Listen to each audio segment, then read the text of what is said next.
Hey guys, this is Jonathan McCormack. I'm an attachment specialist, and you can find me over at attachmenthealinghelp.com.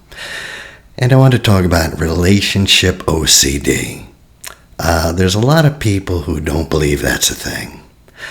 These are just labels, though. Essentially, a lot of people, it's basically like having anxious attachment, only with obsessive thoughts and compulsion. And it can be a terrible, terrible thing. This will be more or less based on the book by Sheva, Rajaee, her book, Relationship OCD. And there's a couple things that distinguish people who have relationship OCD, that become obsessive, that have these thoughts that won't turn off. And mostly it's about the myth of the one. That doesn't mean, there's one perfect person out for me. That's part of it. And there's people who still believe that. There's that one perfect person. But it's more than that. It's really like, and this could be with anything, but for relationships, if you can find the right one, if you can find the right person, all your pain and suffering will vanish.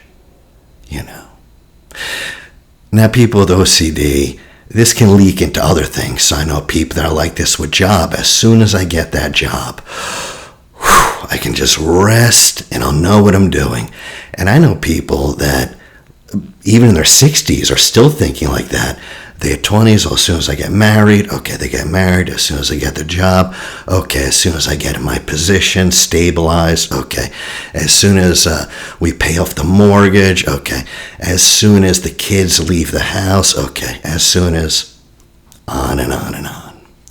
And they never live their life, The myth of the one has a lot of beliefs that get ingrained. It says that you don't need to work hard on a relationship, because if it was real love, it would feel easy and natural. That's not true. People who have relationship OCD, they say things like, I should just know it. I should just feel it. And if I don't feel it, if I'm not 100% certain, I'm settling. Well, most things in life don't have 100% certainty.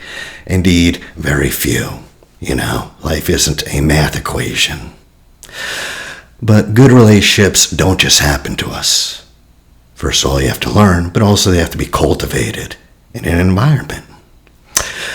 It requires choice, to love fully. You have to choose to lower your walls, allowing another person to see you. Even the ugly parts, even those parts that are unlovable, That's the hardest thing in the world.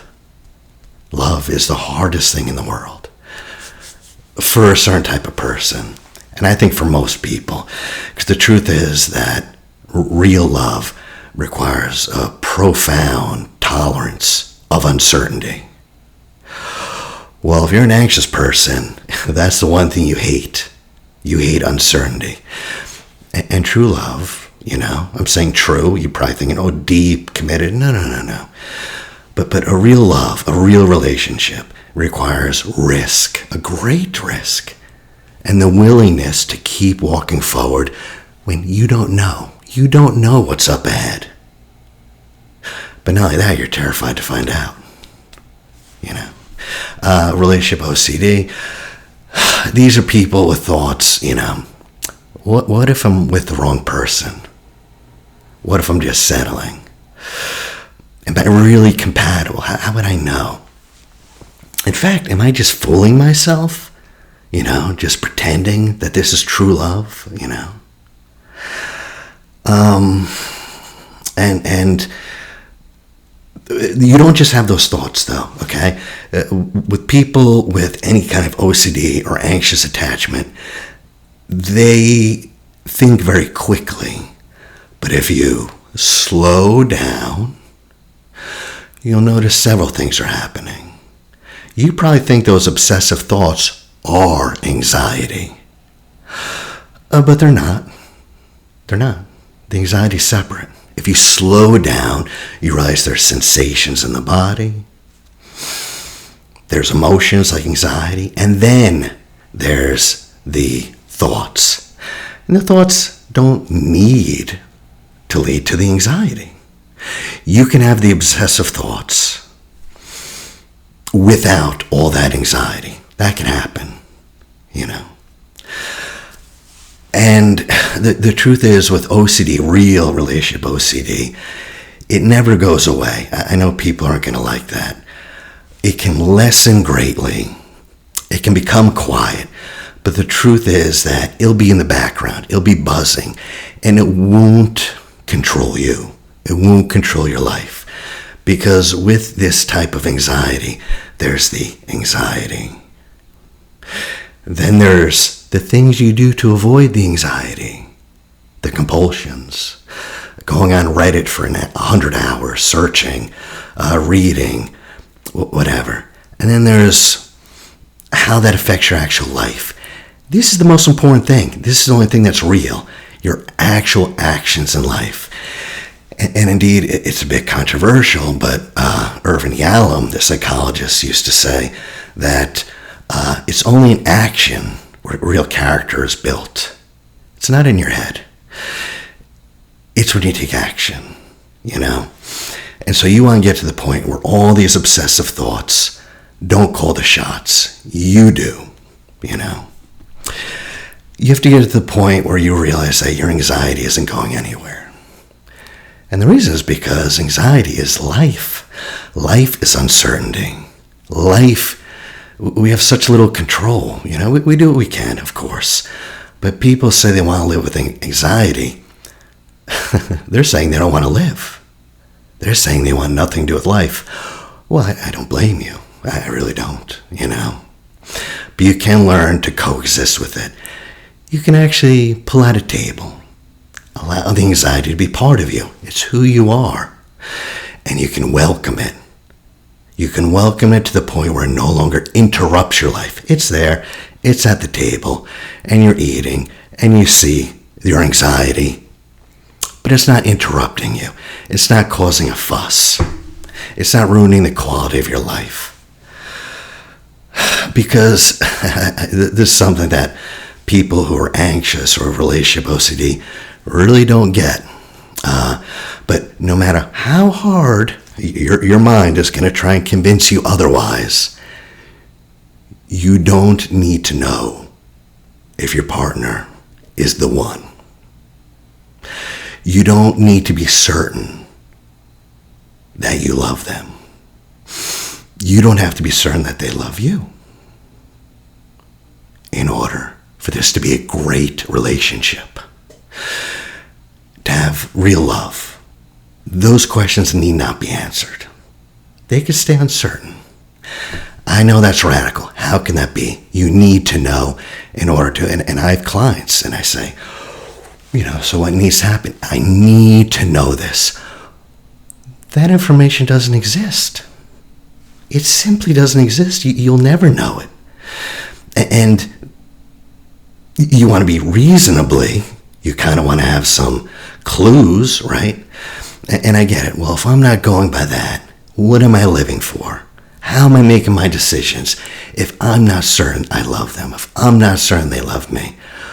We'll talk about it later, but values, your values, who you are as a human being.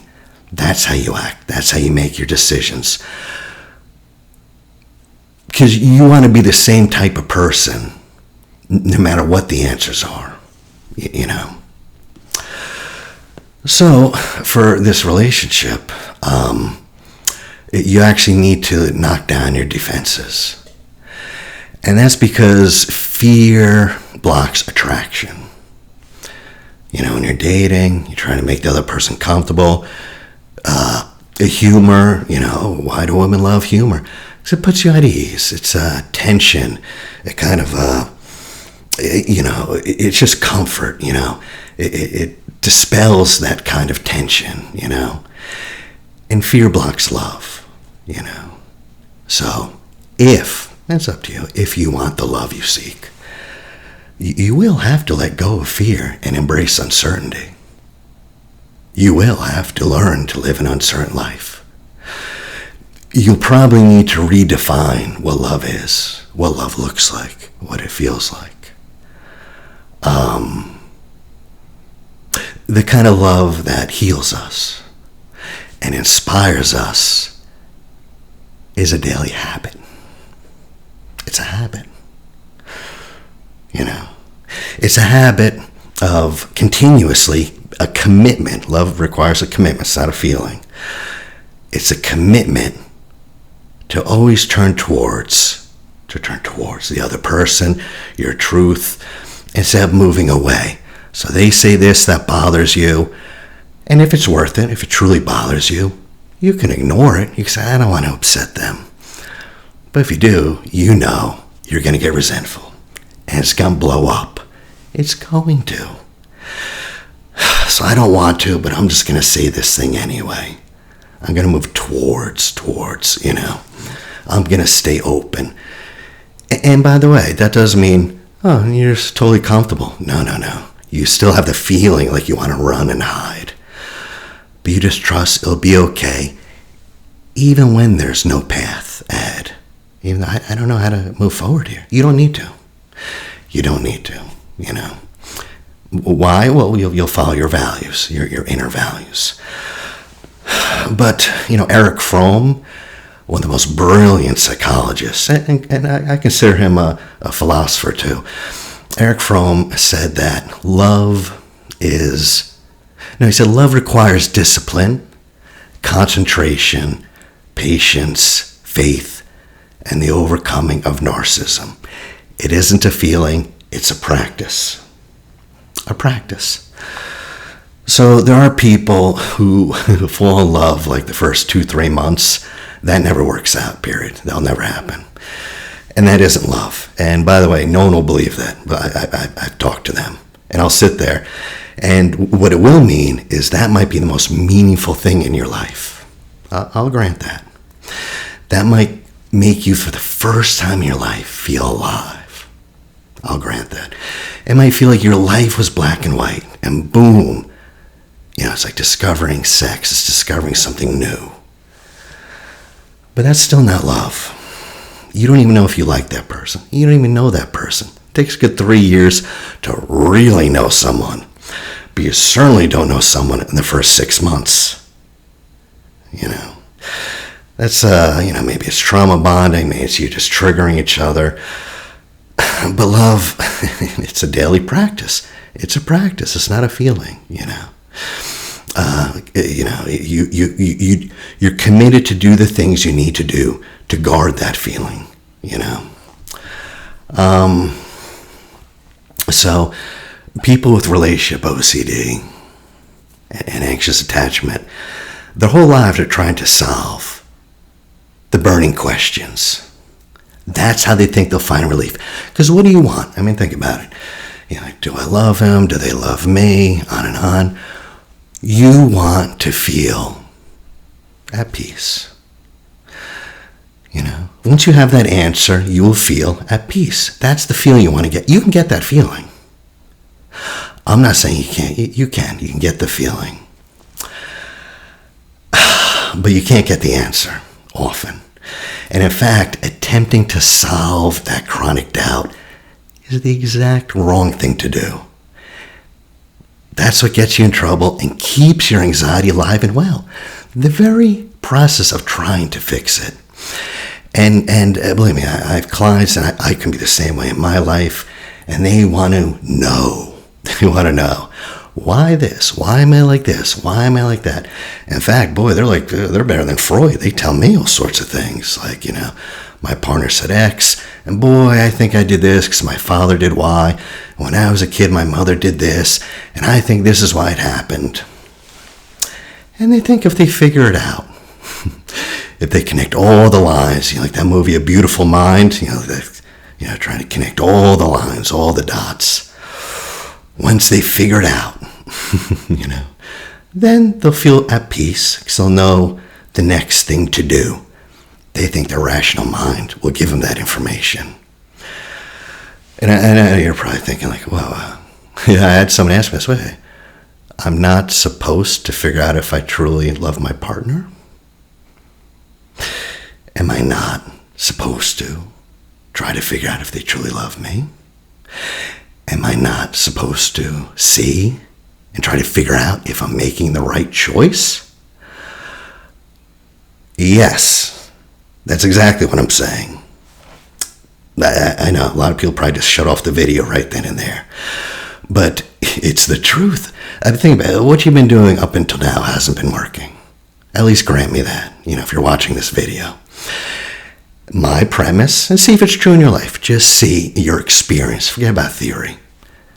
Seeking certainty breeds more uncertainty. I've been with people for months and months over a little thing, and then we get the answers, and that breeds more questions. And then we get the answers to those, and that breeds even more questions. Like mushrooms, they sprout up, and it never ends. It never ends. Like a Chinese finger trap. The harder they try to pull, the harder they try to figure it out, the more trapped they get. The real answer, is to accept no answer.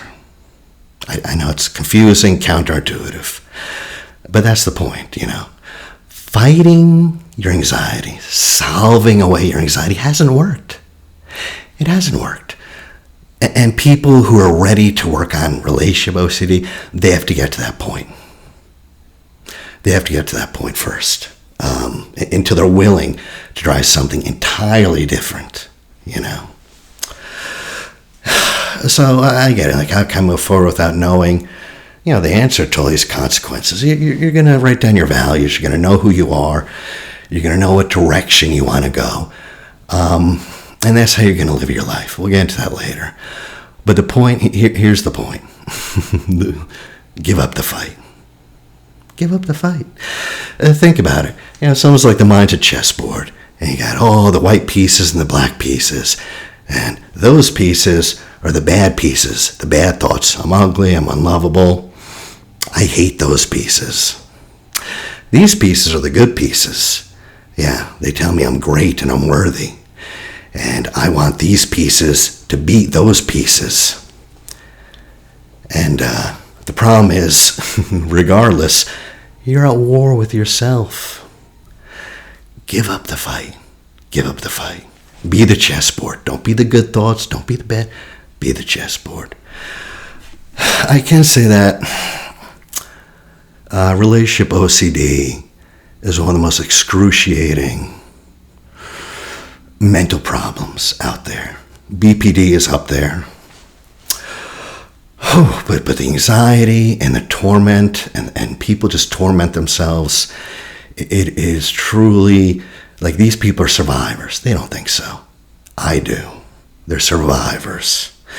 Think about if you carried around a radio that was telling you you're an awful person, second-guessed every single thought you had. How long would you survive? I don't know how long I could do it. Pretty soon I'd be barely getting out of bed. And yet these people, they're going to jobs, they're doing this, they're living their lives. Extraordinary, And if you don't know, it sounds something like, maybe you don't know what I'm talking about. But, for instance, like your partner will say, I love you. And you'll be thinking, if you have relationship OCD, she said, I love you. And I said that very briefly. I think something was wrong. Why did she say it like that? Yeah, last night she turned me down in bed. And the other night, I actually remember, I asked for white bread, and she bought wheat. Like, my bread preference doesn't even matter. And how can I know that she really loves me and she's going to divorce me, and then I'm going to be unmarried, and I'll be depressed and lose my job and live in a cave and eat berries and be 40 pounds overweight. Oh, my Lord. And just spirals and spirals and spirals, And truly the most almost diabolical thing about relationship OCD, it's amazing how this happens. It tends to fixate unerringly, like an arrow to the wound, our biggest fears. Oh, no. It doesn't worry about things that are worrisome. No, it goes right to the heart. Oof. The things that keep us up at night. The things that, if they were to happen, rejection, abandonment, would just lead to a lifetime of suffering. Or so we think, So, a lot of different types of OCDs, but in general, relationship OCD is a fear of being in the wrong relationship, a fear of not truly loving your partner. You're thinking, do I really love this person? It becomes obsessive. And a fear of not being loved by your partner. Do they love me? Those are the three biggies. There's a bunch, but those are the three main ones that everything branches off of. Is this relationship wrong for me? Do I even really love them? Do they love me? And, think back. The last time you had an intrusive thought. Well, did you try to fight it? Did you try to say, no, that thought's not true? Or did you try to figure it out? Well, let me see if it is true. And if you did you find the right answer? Or did you do what I'm suggesting and just allow it to exist and pay no attention to it whatsoever? Now, again, I've talked about, people think it's the obsessive thoughts that are the problem. They're not. And even the emotions, as bad as they are, you can do things where they won't last as long. The big problem is the avoidance compulsions. These are things that wreck your life. These are things that keep you stuck. These are things that keep you in a dead-end job. These are things that keep you alone. Would you rather be very anxious in a job you love with a partner you love? Or would you rather be very manage your anxiety, but be stuck in the apartment all day long with no friends? That's the choice. We do make it every day.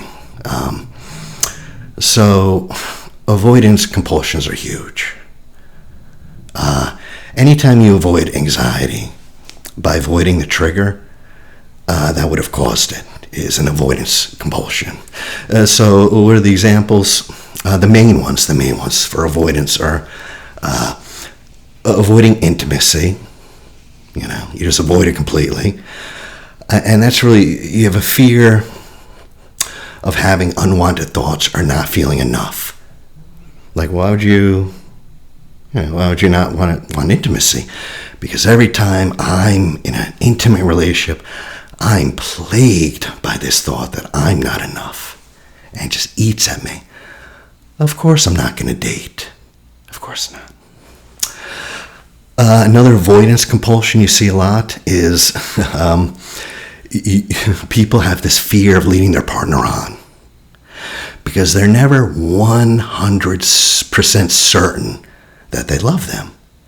And you hear this all the time. Am I leading them on? Am I leading them on? I don't want to start dating someone because after a couple weeks I might want to break it off. And I feel bad leading them on. I don't want to break their heart. Yeah, that's an avoidance compulsion. Don't even try to figure out this. And a lot of these, I'm not saying they're false. I'm saying these are things preventing you and that just need to be let go. And the third avoidance is avoiding any, believe it or not, songs or movies about love and intimacy. So if I ask them, like, what books do you like? Yeah, it's not going to be romance. It's going to be fantasy, Movies, maybe action movies. But they almost revolve their life avoiding any hints of intimacy. Not all of them. I'm saying these are the three big ones, though, So besides avoidance compulsions, there's reassurance-seeking compulsions, And, that's any time you seek to reduce anxiety by seeking reassurance. Usually by getting an answer, from someone. So you can see if this applies to you. So reassurance, well, there's a couple, but The big ones are excessive online searching of the problem. Like, I don't know, my partner said X, Y, and Z. Let me go on Reddit. The experts. That's sort of they are. The relationship, the real experts. And just obsessively go on like every little thread to find it,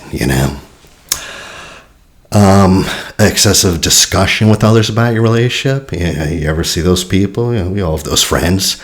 Or it's like, how you doing? Okay, my girl said this. My girl did that. Da da da da da. At first you're like, oh, it's terrible. But then you realize every time you see this person, that's all they talk about, One thing is they confess a lot of thoughts that ought not to be confessed, These are really to prevent intimacy. So they'll tell their partners that, boy, I have thoughts about being attracted to other women.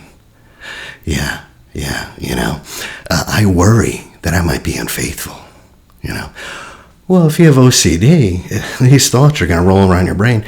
That does not mean that you want to be unfaithful or that you will be. Oftentimes it's quite the opposite. If these are compulsive thoughts, if they are, usually means the opposite. Usually means you're so worried about being unfaithful.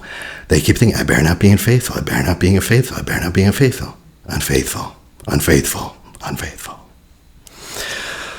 A big thing for anxious is checking and evaluating physical reactions during sex for signs that you have the right feelings towards your partner. This is huge. Anxious people often, sex is not the most important thing in a relationship, by far. But that's what they use to gauge the relationship. If the sex is good, the relationship is good, regardless of any other indicators. And they'll obsess over this. Yeah, he was with me, but he did this, and he didn't do that. And she did this, but she didn't do that. And they'll think about it and obsess. The third category of compulsions are the most difficult. And that's mental compulsions. That's hard to do because usually the person is blended with the thought. They don't see these as just thoughts. They see these as like God's truth written in stone on their hearts.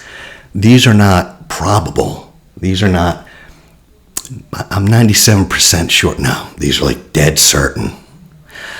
And it's not like, well, maybe this thought came from your mother, came from the media. No. It's their inner truth. It's their authentic, true truth,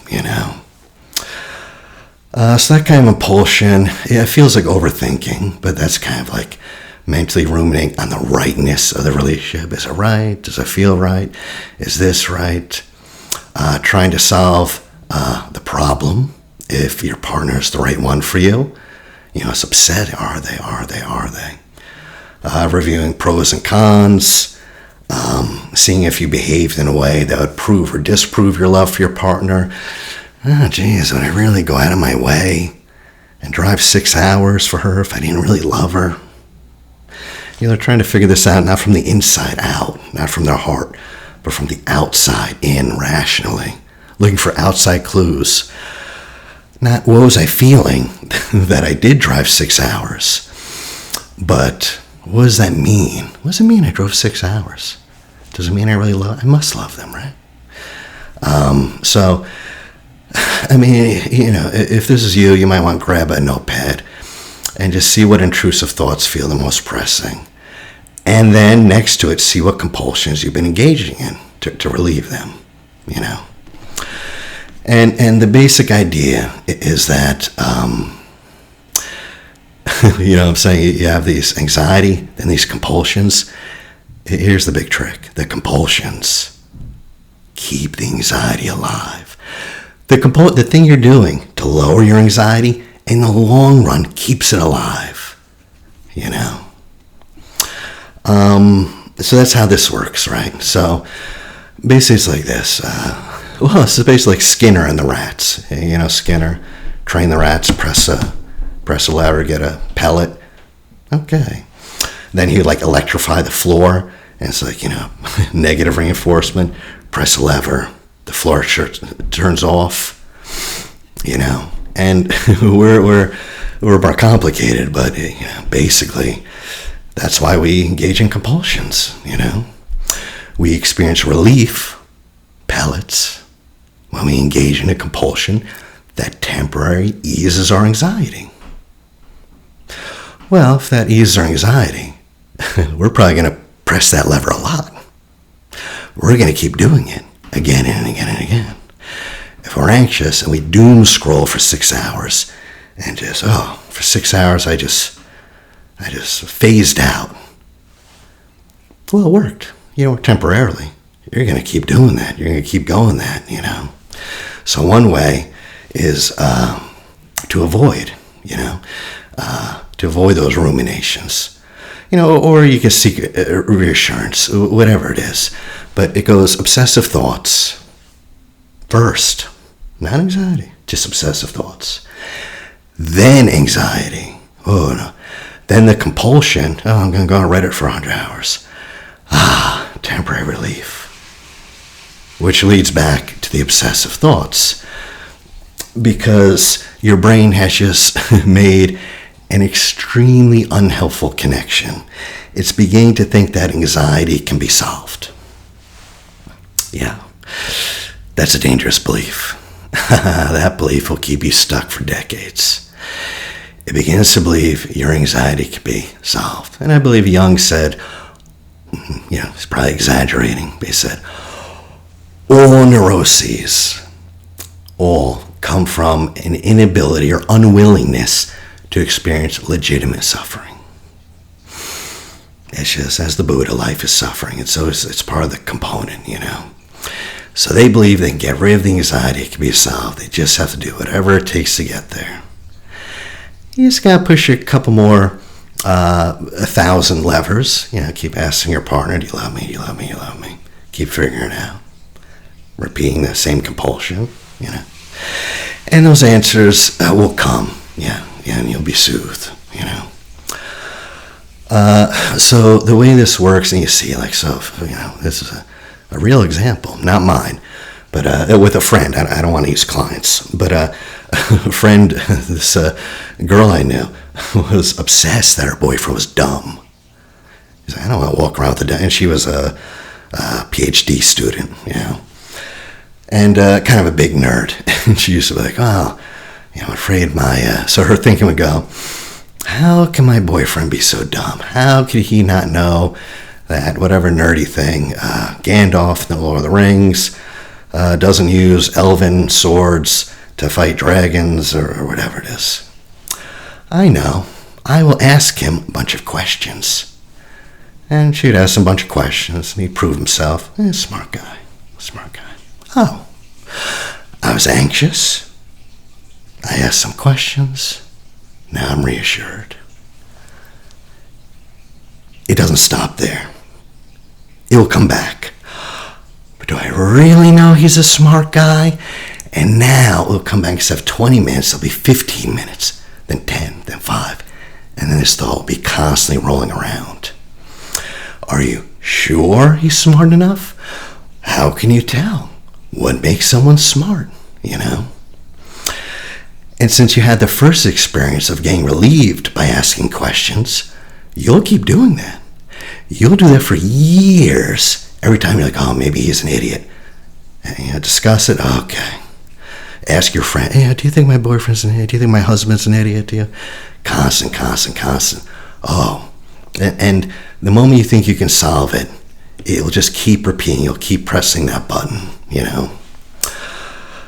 And that's because when we engage in any type of compulsive behavior, we reinforce two very dangerous messages in our brain. One, you validate by acting on an intrusive thought. First of all, you validate and legitimize it, right? If I had the thought like, oh no, maybe aliens will kidnap me tomorrow. Well, what a crazy thought. I don't do anything about it. But if I think, maybe aliens will come, and then spend like the next 8 hours reading about aliens, my mind's going to think, oh my goodness, this must be a serious problem. Look at all the effort you're doing. This must be a valid concern. Very, very valid, very important, you know. And so the brain's like, well, if it's important, I better keep sending that thought. Remember the aliens. Remember the aliens that might get you. Alien, you know. And number 2, by refusing to tolerate the anxiety, you reinforce your inability to cope with it. So if I thought, oh, aliens are going to come and get me, oh, what a stupid thought. But it does make me a little anxious. It's a freaky thought. And I stay with it and I let it roll through me. Okay. But if I say, oh, that's a weird, what a spooky thought, I got to get away from it, and I do something to relieve it, I reinforce a false belief that I can't handle it. I can't handle it. I'm not strong enough to cope with that thought. Even the idea, I don't know why I picked that one, but silly. Even the idea that aliens might get me is too much for me to cope with. Obviously, or else I would be running to get on the forums and talk to other alien folk, you know. So the point is, the more we validate our brain's fearful thinking and invalidate our ability to cope with it, the bigger anxiety grows. You know, the more powerful and consuming it becomes. And the more powerful the anxiety, well, guess what? Now it's harder to tolerate. So it's more likely you're going to lead to a compulsion. And that's where people get stuck.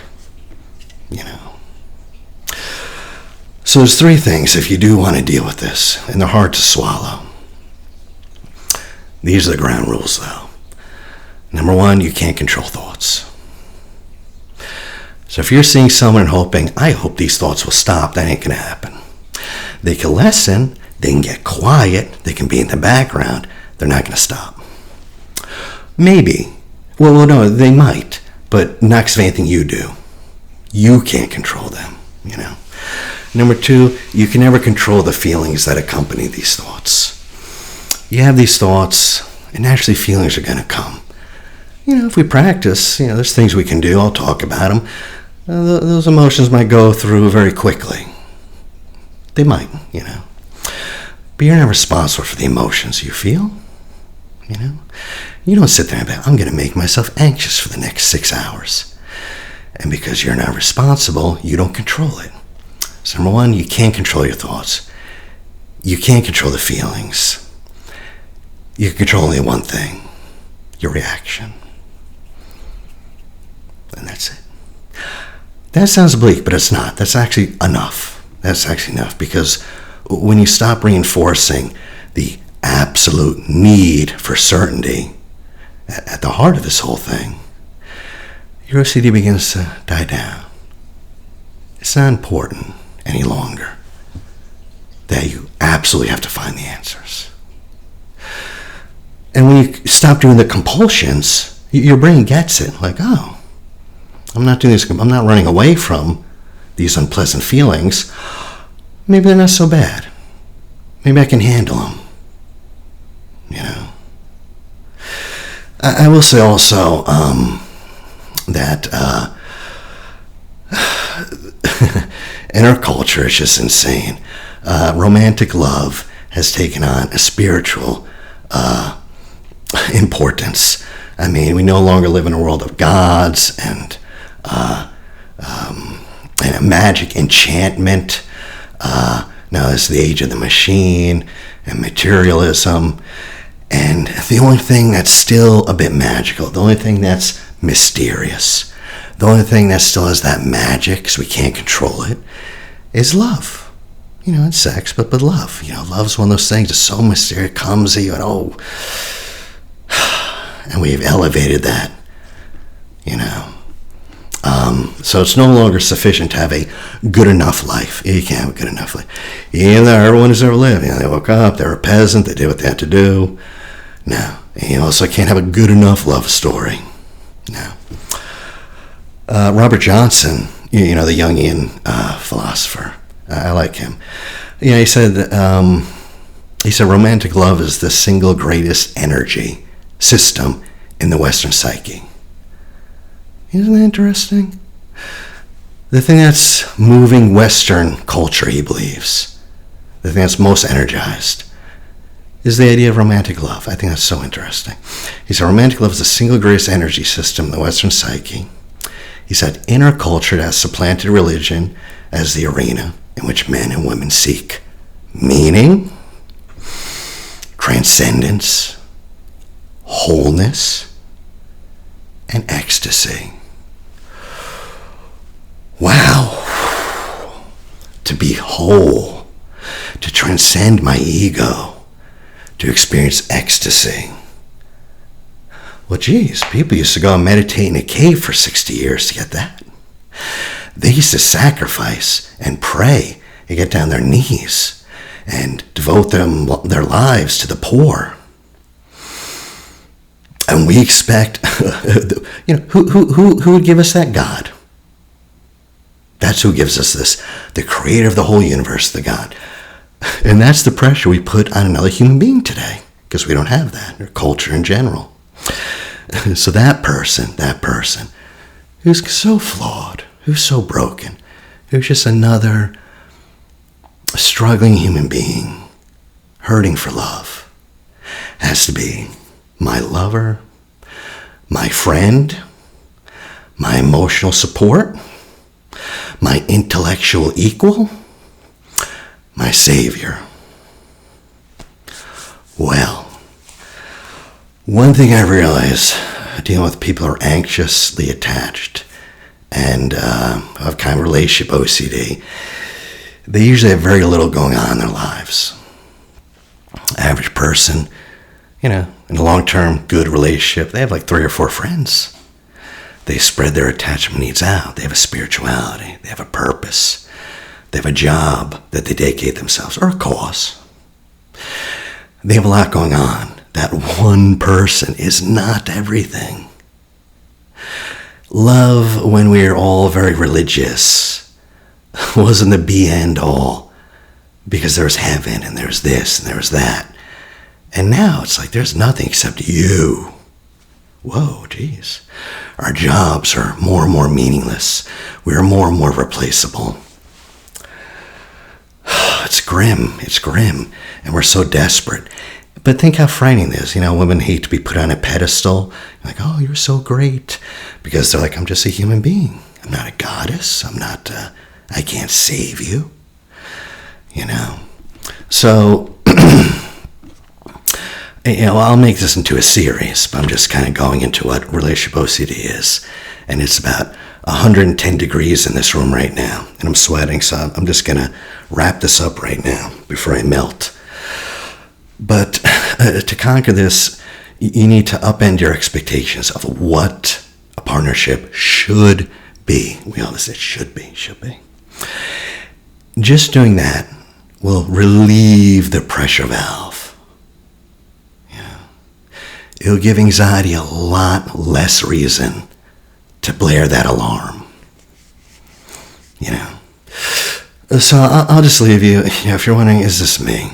I'll just leave you with a couple questions. People with relationship OCD, anxious attachment, they think, I'll give you a couple thoughts, and they think these things a lot. If you never think of these, or very few, you probably don't have it. But a couple thoughts, the thought that they obsess, I don't really love my partner. They find easy, like, can you dismiss your doubts about your partner? Or are you constantly in doubt about your relationship? Do you keep checking and rechecking whether your relationship feels right? Oh yeah, we had a good time last week, but today it feels different. And yesterday, and last Tuesday, and you keep checking and checking and checking. Do you have to remind yourself over and over and over again why you love your partner? Why am I with this person? Why? Are you sure your partner loves you? Are you haunted and disturbed by thoughts that something's not right? You know, do you keep asking your partner, do you love me? Do you really love me? Frequently seeking reassurance, you know. It also just keep checking with yourself. People with relationship OCD, they're constantly checking themselves. How much do I love my partner? No, how much? Because when I was with them last night, I felt a lot of love. But then this morning over breakfast, something seemed off. And then a little later, well, you get the idea. Anyway, my name is Jonathan McCormack. You can find me at attachmenthealinghelp.com. But I'll go over more of this and we'll get into it, of what you can actually do. Thank you guys for listening. Thanks.